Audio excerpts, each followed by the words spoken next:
샬롬, 말씀 읽어주는 김기훈 목사입니다. 오늘도 기대하는 마음과 사모하는 마음을 가지고 하나님의 말씀 함께 읽겠습니다.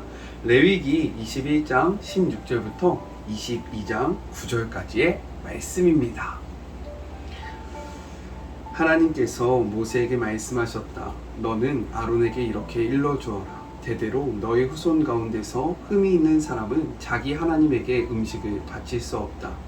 흠이 있는 사람은 눈이 먼 사람, 다리를 저는 사람, 몸이 일그러졌거나 기형인 사람, 손이나 발이 불구인 사람, 등이 굽은 사람, 난쟁이, 눈에 부정한 것이 낀 사람, 고름을 흘리는 사람, 고환이 상한 사람을 가리킨다.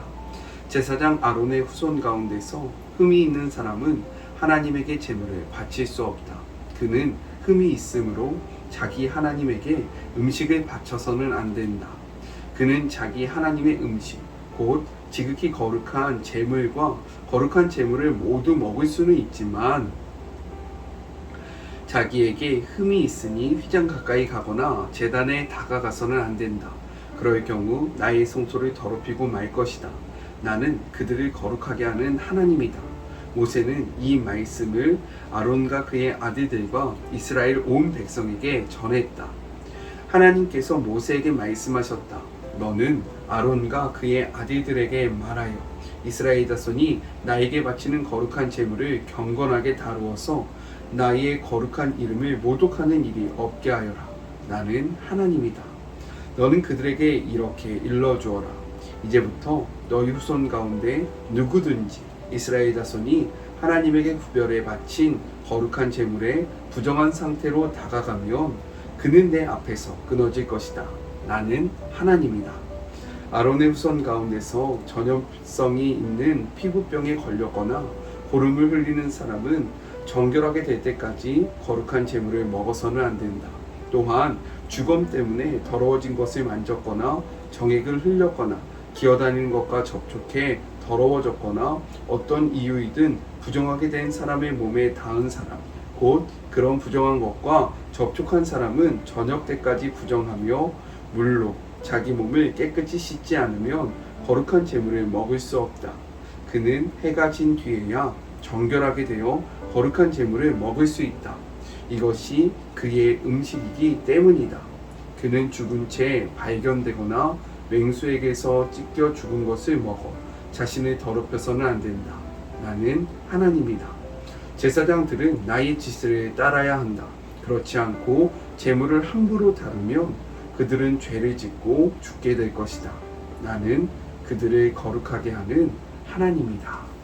이것은 하나님의 말씀입니다. 네, 복된 주말, 주일 보내셨습니까? 저는요, 주일날 7년간 사역했던 참 좋은 교회를 사임했고요.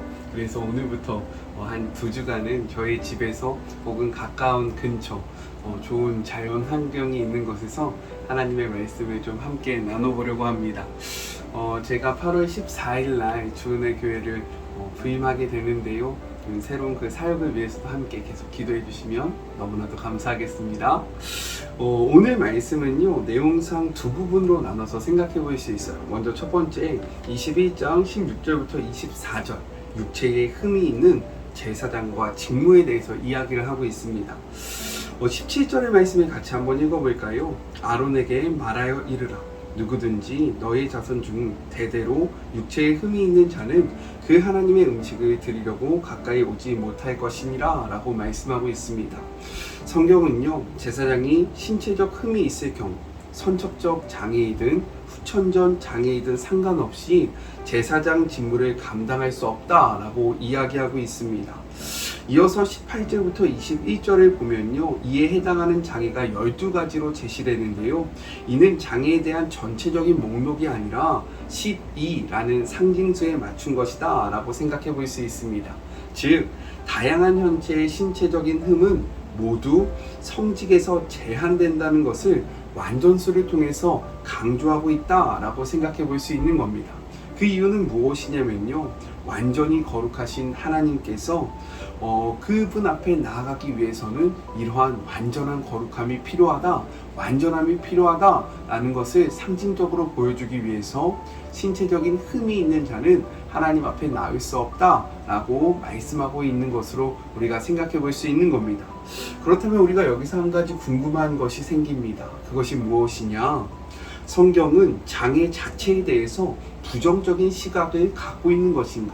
장애를 정말로 부정적으로 바라보고 있는 것인가? 우리는 이 문제에 대해서 생각을 해봐야 한다는 거예요. 우리 22절의 말씀을 같이 한번 읽어볼까요?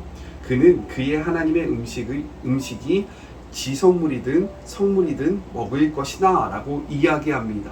신체적인 흠이 있다 할지라도 제사장의 음식을 먹거나 가족의 권리를 누리는 데는 아무런 제약이 없음을 성경은 이야기하고 있는 거예요.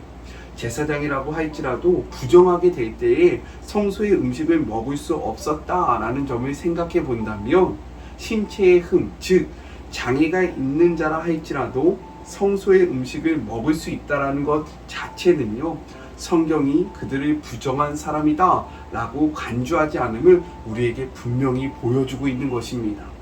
즉 단순히 제사장의 직무에서만 배제된 것이다 라는 것을 우리는 확인할 수 있다는 거예요. 왜냐하면 제사장의 직무를 행한다는 것은요, 신체적인 그러한 힘이 너무나도 필요했기 때문인 겁니다. 왜냐면요, 신체적인 장애가 있는 상태에서 짐승을 잡거나 무거운 짐승을 들어 올려서 흔드는 이러한 일들을 하는 것이요, 매우 어려웠기 때문입니다. 그렇게 이러한 규례는요, 우리가 어떻게 생각할 수 있느냐? 하나님은 장애라는 것을 부정하게 생각하셔 라고 생각할 것이 아니라 오히려 하나님께서는 신체적 약자를 향해서 배려하고 계시구나 라는 관점으로도 생각할 수 있다는 거예요. 그렇게 이러한 규례가 오늘날 장애를 가진 사람들을 제한하는 이유가 되어서는 절대로 안 됩니다. 이 말씀을 근거로 우리가 장애를 가진 자들을 배척하거나 그들을 정말로 몰아내서는 안 된다라는 거예요. 성경은 이렇게 이야기합니다. 이사야 56장 7절의 말씀이에요. 내가 곧 그들을 나의 성산으로 인도하여 기도하는 내 집에서 그들을 기쁘게 할 것이며 그들의 번제와 희생을 나의 제단에서 기꺼이 받게 되리니 이는 내 집은 만민이 기도하는 집이라 일컬음이 될 것임이라 라고 말씀하고 있습니다. 무엇이라고 이야기합니까? 정상적인 신체의 완전한 자만이 와서 기도하는 곳이라고 이야기합니까? 아니라는 거예요. 만민이 기도하는 자, 즉 모든 이들이 하나님 앞에 나와서 예배할 수 있다라는 것을 분명하게 말씀하고 있다는 겁니다. 우리 또 한번 말씀해 볼까요? 누가복음 14장 13절의 말씀입니다. 잔치를 베풀거든 차라리 가난한 자들과 몸 불편한 자들과 저는 자들과 맹인들을 청하라 라고 이야기합니다. 하나님께서 14장에서 무엇을 말씀하시냐면 누가복음 14장에서 천국잔치에 대해서 이야기하시는데 그때 누구를 청하라고 이야기하냐면요, 오히려 가난한 자들과 몸 불편한 자들과 저는 자들과 맹인들을 청하라 라고 말씀하고 있다는 거예요. 이처럼 성경은요, 하나님 나라의 모든 이들이 초청하고 있음에 우리는 주목해야 합니다. 그렇기에 이 말씀의 본뜻을 온전히 깨닫고요, 하나님의 말씀을 바르게 이해하고 분별하는 우리 사랑하는 주의 모든 자녀들이 되었으면 좋겠어요. 오해하지 않으셨으면 좋겠습니다. 둘째, 22장 1절부터 9절 제사장이 성물을 먹는 규정에 대해서 이야기를 하고 있어요. 우리 2절의 말씀을 같이 한번 읽어볼까요? 아론과 그의 아들들에게 말하여 그들로 이스라엘 자손이 내게 드리는 그 성물에 대하여 스스로 구별하여 내 성호를 욕되게 함이 없게 하라. 나는 여호와니라 라고 말씀하고 있습니다.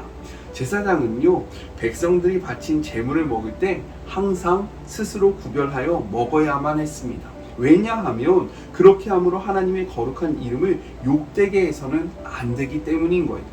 4절부터 9절은요, 제사장의 부정의 기준을 이야기하는데 이 내용은 11장부터 15장에 나오는 정결법 규례에 근거를 합니다. 그것을 기초로 해서 이야기를 하고 있다라는 거예요. 이러한 여러 가지 이유로 제사장이 부정하게 되면요, 그 부정에서 정결하게 되지 못한 채 성물을 먹을 수 없었다라고 이야기합니다. 부정한 가운데 성물, 즉 하나님께 바쳐진 제물을 먹는 것은 스스로를 속되게 하는 것이고, 그리고 그 죄로 말미암아 죽을 수 있었기 때문인 거예요. 하나님은요, 우리 모두를 거룩한 제사장으로 부르셨습니다. 믿으십니까? 우리 말씀을 통해서 한번 확인해 볼까요? 베드로전서 2장 9절의 말씀입니다. 그러나 너희는 택하신 족속이요 왕같은 제사장이 거룩한 나라요 그의 소유가 된 백성이니 이는 너희를 어두운 데서 불러내어 그의 기이한 빛에 들어가게 하신 이의 아름다운 덕을 선포하게 하려 하심이라. 이렇게 분명하게 우리를 제사장으로 부르셨다라고 말씀하고 있습니다. 이렇듯 예수 안에서 제사장이 된 우리들은요, 이제는 세상의 기준이 아니라 하나님의 기준에 맞춰서 살아가야 한다라는 거예요. 중요한 것은 하나님의 기준인 성경은요, 거룩하지 않거나 거룩한 삶을 좋아하지 않고도 거룩한 하나님의 제사장이 될 수 있다라고 이야기하지 않는 데 있습니다. 거룩한 하나님의 제사장이 되기 위해서는요, 거룩한 삶을 살아야 한다라는 거예요. 구별된 삶을 살아야 하고요, 오히려 더욱더 높은 기준의 성결한 삶을 살라라고 말씀하고 있습니다. 이 말씀을 기억하면서 우리가 하나님 앞에 제사장으로 부름받았다라는 사실을 잊지 마시고 거룩한 삶을 계속해서 추구하여 나아가는 우리 사랑하는 마리모 가족들이 되었으면 좋겠습니다. 우리 같이 기도할까요? 하나님 감사합니다. 새로운 한 주가 시작되었습니다. 주님, 우리가 말씀을 통해서 하나님의 마음을 오해하지 않기를 원합니다. 우리가 말씀을 바르게 이해하고 이 말씀 가운데 우리를 향한 하나님의 뜻을 바르게 분별하기를 소망하오니 말씀을 읽을 때마다 깨닫는 영을 허락하여 주시고 말씀을 바라볼 때마다 분별하는 영을 허락하여 주시옵소서. 주님의 성령을 우리 가운데 보내주셔서 우리가 말씀을 오해하거나 왜곡하지 아니할 수 있도록 우리를 지도하여 주시옵소서. 하나님이 우리를 거룩한 제사장으로 부르셨음을 고백합니다. 하나님, 그렇게 우리의 삶은 세상적인 기준이 아니라 하나님의 기준에 따라야 함을 고백합니다. 우리를 향한 하나님의 기준은 세상적인 기준보다 더욱더 높음을 기억하면서 우리가 거룩한 삶, 성결한 삶을 살아가기에 힘쓰는 주의 모든 자녀들 되게 하여 주시옵소서. 새로운 한 주도 하나님의 말씀과 동행하며 승리하기를 소망합니다. 주님 함께 하여 주시고 붙잡아 주시고 주님의 능력으로, 주님의 권능으로 우리의 삶을 인도하여 주시옵소서. 함께 하실 주님을 기대하며 거룩하신 예수님의 이름으로 기도드립니다. 아멘. 네, 어떻게 괜찮나요? 보기 조금 불편하셔도 당분간만 좀 참아주시면 감사하겠습니다. 우리 모두 거룩한 삶을 향해서 힘있게 나아가봐요. 사랑하고 주님의 이름으로 축복하면서 오늘 하루도 힘내세요. 우리 내일 만나요. 안녕. 오늘도 수고하셨습니다.